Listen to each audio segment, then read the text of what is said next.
wabarakatuh. Waalaikumsalam. Temu lagi itu ya. Ya Allah, jamaah-jamaahnya Jamalul TV nih. Pada rindu kan? Nih Ana sekarang lagi sama Ustadz yang fenomenal di Kalbar nih, luar biasa sekali fenomenalnya. Masya Allah, orangnya murah senyum, tampan, seperti artis India. Siapakah itu? Ustadz Sahrul Khan. Ya Allah, ahlan Ustadz. Ahlan wasahlan baik. Ya Allah. Ustadz, baik ya kabarnya? Alhamdulillah baik. Pondok pesantren gimana Ustadz? Baik. Alhamdulillah baik. Baik, alhamdulillah. Murid gimana Ustadz? Makin ramai? Alhamdulillah bertambah ramai dan semuanya sehat-sehat. Tidak ada kena corona satupun. Alhamdulillah. Nah, corona tuh Ustadz. Nah Ustadz, masalah tentang corona nih gimana nih Ustadz?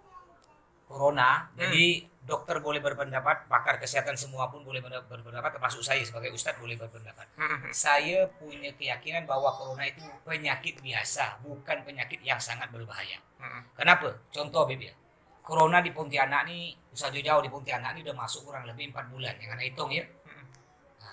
4 bulan. Yang meninggal di Pontianak 5, yang positif corona, nggak usah hitung yang PDP itu udah jelas. Kalau udah 4, 5. Kalau emang corona itu adalah penyakit yang sangat berbahaya, dalam 4 bulan udah pasti mati paling sedikit 1000. Itu yang pertama. Yang kedua, saya punya wali murid, wali santri itu santri saya 600-an. Ketika minggu lalu wali murid mengantar santrinya ke pondok pesantren ini, saya tanya satu-satu, ada dari Sintang, Belawi, Ketapang, Sambas, Singkawang, di kampung Bapak ada, kampung Bapak ada nggak? Kampung Bapak ada nggak? Kampung Bapak satu pun mengatakan, semua mereka mengatakan tidak ada yang kena bosan. Santri saya sampai sekarang totalnya 1000 lebih. Yang nginap atau yang nggak nginap, wali murid, alumni sekalbar ini dan keluarga besar saya mungkin 10.000 lebih. Ya, kita punya alhamdulillah punya grup WA, di grup di medsos semua. Sampai sekarang belum ada berita bahwa mereka ini dikena. Dari 10.000 lebih ini belum ada berita. Kalau ada kena kan pasti ribut, kan? Pasti viral. Jadi sampai sekarang ini Anda masih bingung. Kenapa orang sangat takut berlebih kepada corona hingga melebihi ketakutannya kepada Allah Subhanahu wa taala? Ini orang sekarang begitu. Sampai dia berani ke mall, berani ke pasar, berani keluar rumah tapi ke masjid tak berani. Alhamdulillah min dzalik. Inilah. Ya Allah. Berarti kayak akhir zaman kayak ini. Udah tanda kiamat deh gitu. Tanda kiamat ya. Tanda kiamat. Karena orang sekarang penyakitnya ini kata Nabi Muhammad Wuhan. Kalau di negara Cina ada kota namanya Wuhan, di Pontianak Indonesia ada orang kena penyakit Wuhan. Sahabat tanya apa tuh Wuhan? Nabi kata Nabi, hubud dunya wa karahiyatul maut. Cinta dunia takut mati. Mereka terlalu cinta dunia berlebih akhirnya takut mati. Sedangkan orang yang tidak cinta dunia slow ya dia.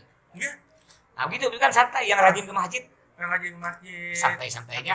Saya sehat pula. Sehat masjid itu. Alhamdulillah. Bagaimana masjid Apalah tuh? Masjid saya nih masjid Apalah. Udah 4 bulan lebih tak pernah tutup, tak pernah pakai masker, tetap salaman beluk-beluk, tak ada jaga jarak. Sekarang semuanya tambah sehat oleh Allah. Iya, sehat. Sehat. Ada Beb. Jadi bingung corona nih. Tak dengar tuh. Kalau kata Ana nih Beb, corona yang sehat, yang gila jadi sehat, yang sehat jadi gila. Gara-gara corona. Itulah Sat, banyak nih Sat ya. Ana lihat nih ya. Orang gila nih Ana lihat jalan. Sehat pula. Dia jalan mana-mana. Malah yang sehat yang banyak duit nih, dia kena corona. Betul. Tuh. Mungkin karena enggak berkah, enggak jauh dari masjid, jauh dari Allah. Iya. Betul Sat. Sampai dia yang dipikirkannya pas pertama kali corona, apa Sat dipikirkannya? Masker. Iya Beb. Betul, masker. Obat disinfektan. Allah dilupakan. Sekali udah kena corona, baru nangis-nangis, ya Allah, aku kena corona, kata Allah, nyaman kau. Nyaman kau kata Allah. Rasa kau kan? Enggak, Sat. Iya, Beb. Jadi kita nih bincang-bincang santai, royet ya. Sat ya Allah. Nih Sat, Ana mau nanya nih. Tentang masalah lagi di Kalbar nih Sat ya. Polemiknya Sultan Hamid. Gimana tanggapan Ustadz nih? Ini ada orang ngatakan, siapa nama lupa saya itu, Yono pokoknya. Itulah budak tuh. Itulah budak ya, lupa ada budak ya. Dia ngatakan bahwa Sultan Hamid II adalah pengkhianat. Ini kurang ajar Beb. Sultan Hamid II nih, walaupun saya tak tahu sejarah, dengan yang ngomong pun sama tak tahu sejarah. Dia saya lihat lahir tahun 75, tahun 45. belum baru merdeka udah lahir, dapat ngomong sejarah dari mana? Kecuali kalau dia lahir tahun 1900. Bisa lah ngomong kan? Nah, apalagi kayak saya nih. Nah, belum masih kata orang sih masih muda ya. Kata sehari ini paling ganteng saya. Paling kata ganteng. sehari ini lah mesti saya. Bukan. Ustaz. Nah, jadi dia ngatakan nih setahu saya nih, saya baca referensi buku-buku bahwa beliau Sultan Hamid II ini adalah yang buat lambang negara kita. Nggak mungkin lah kalau beliau tuh pengkhianat benci ke Indonesia buat lambang negara. Kalau menurut orang akal cerdas lah. Nah, ditambah lagi Sultan Hamid II ini Habib. Orang yang kurang hajar ke Habib neraka.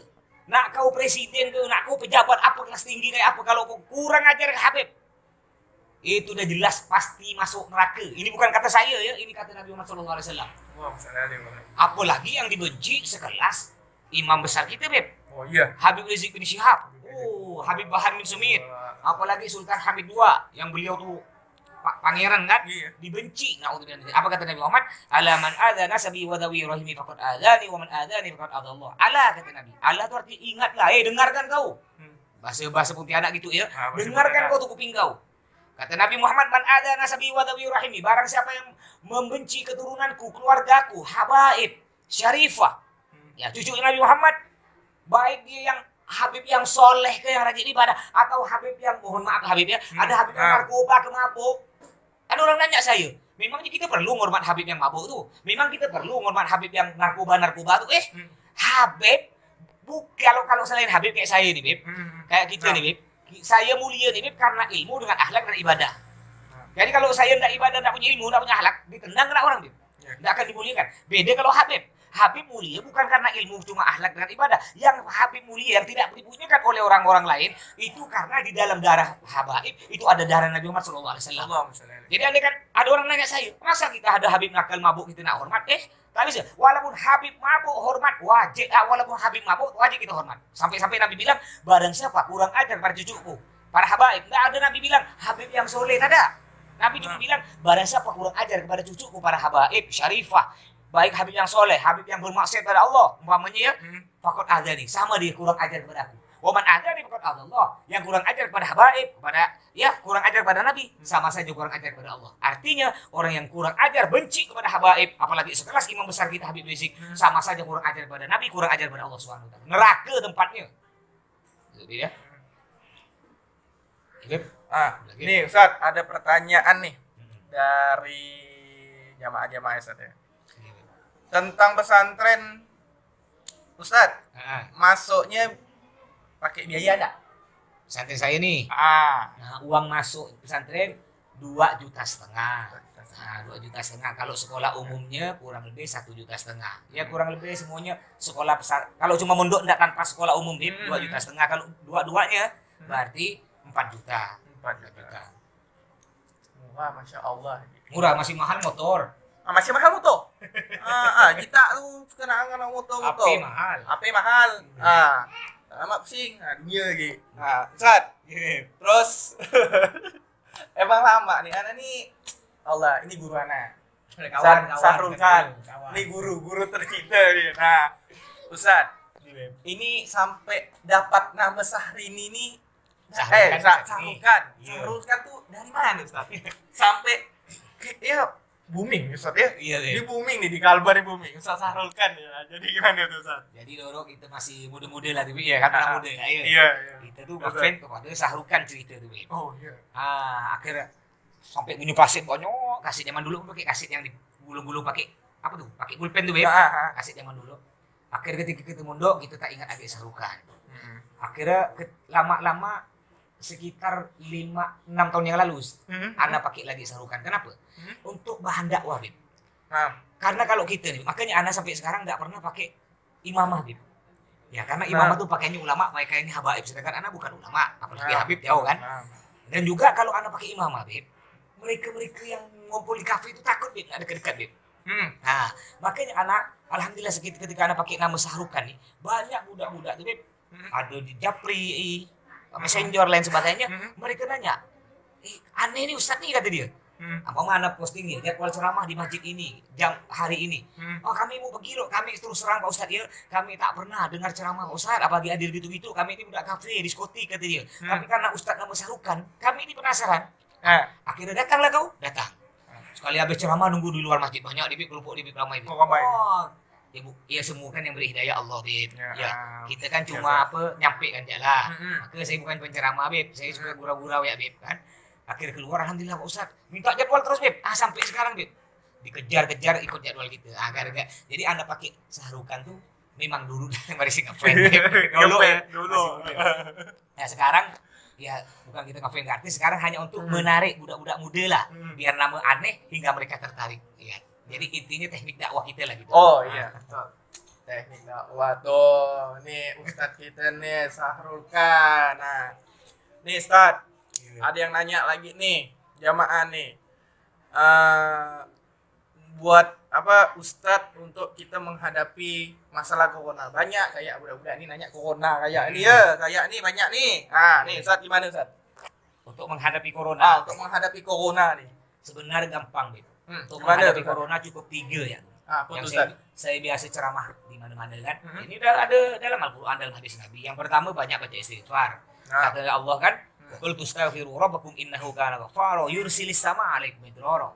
Istaghfiru rabbakum kata Allah. Baca istighfar, mohon ampun pada Allah. Innahu kana ghaffara, Allah sesungguhnya Allah Maha Pengampun, yursilis sama 'alaikum midrara. Kalau kita rajin baca istighfar, maka Allah akan menurunkan keberkahan, kesembuhan, obat, perlindungan dari segala penyakit khususnya virus corona. Nah, corona kata orang tadi ya, kata orang bentuknya bulat berduri, kayak duri kedondong. Jadi kalau doa yang kita bacakan, istighfar Al-Quran, apa yang kita baca dari mulut kita, keluar itu melindungi diri kita. Kita baca, makanya kalau pakai masker, silahkan pakai masker, tapi jangan lupa istighfar. Baca. Ketika kita pakai motor, pakai masker, astagfirullah, itu satu lapis melindungi diri kita. Corona bentuknya bulat berduri. Kalau kita cuma baca sebutir, bisa tembus tuh. Tapi kalau kita banyak, semakin banyak kita baca, semakin tebal lapisan ini. Astagfirullah, astagfirullah, astagfirullah. Tambah tebal, tambah banyak. Itu yang pertama baca istighfar. Nah cuma itulah ketika tadi kata Habib tuh, orang ketika dengar pertama kali corona 4 bulan lalu, yang diingat bukan Allah pertama kali. Kan? Yang diingat masker. Nah, itu yang pertama kali. Yang kedua yang dapat menyelamatkan corona, kata Nabi Muhammad, sampai saya punya guru saya termasuk guru Habib juga, Abdullah Al-Muhdar, atau orang panggil Syekh Muhdar. Beliau guru saya dulu di Tarim Hadramut di Rumah Nabi Sallallahu Alaihi Wasallam. Beliau ada videonya mungkin viral juga, bahwa beliau mengatakan ada seorang ulama. Ya, kalau anak sih kayaknya beliau sendiri yang mimpi dengan Nabi. Jadi itu tawaduknya para ulama. Enggak, kalau ada mimpi dengan Nabi enggak bilang anak mimpi Nabi enggak. Tapi beliau bilang anak ada seorang ulama. Misalnya tawaduknya. Jadi beliau bilang ada seorang ulama bermimpi dengan Nabi Muhammad SAW. Yang mana enggak mungkin dual. Mimpi dengan Nabi pasti betul. Lalu ulama ini bertanya pada Nabi, bagaimana untuk perlindungan diri kita terhadap corona? Kata Nabi, berbanyak baca sholawat.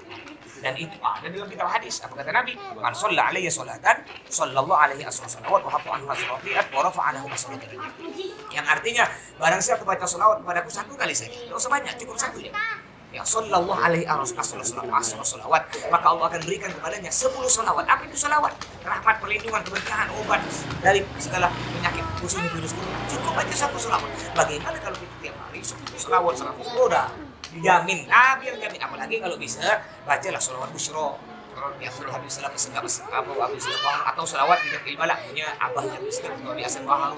Insyaallah jauh. Makanya orang dulu kalau ada virus, ada wabah penyakit, nah mereka keluar rumah baca apa? Burdah kan? Burdah. Nah, sekarang kalau ada penyakit tetap dalam rumah, ujung-ujung bukan mati kena corona, mati lama mekap.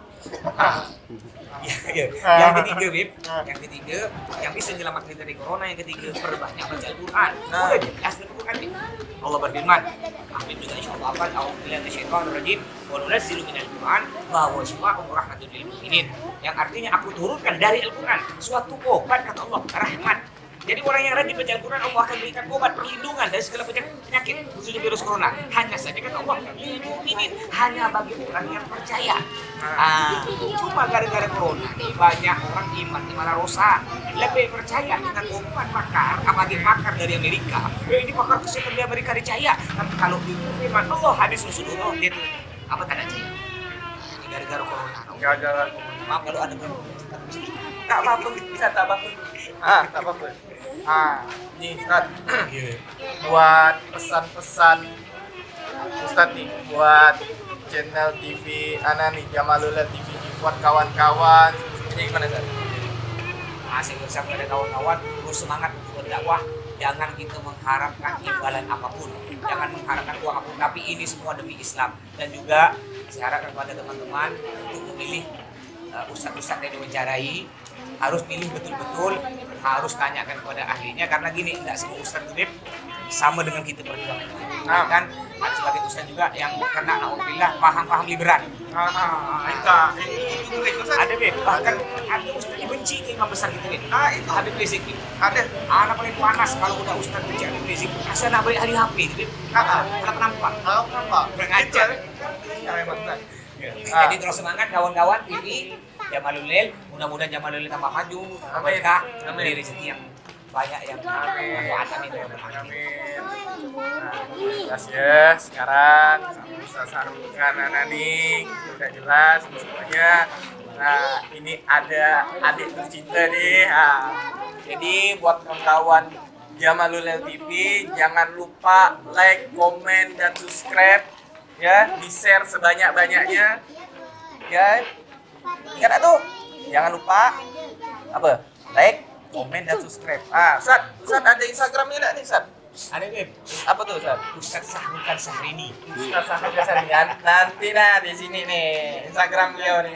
Mau kepo-kepo sama Ustaz, mau tahu tentang dakwahnya Ustaz, semuanya. Oke? Buat kawan-kawan semuanya, assalamualaikum warahmatullahi wabarakatuh. Waalaikumsalam.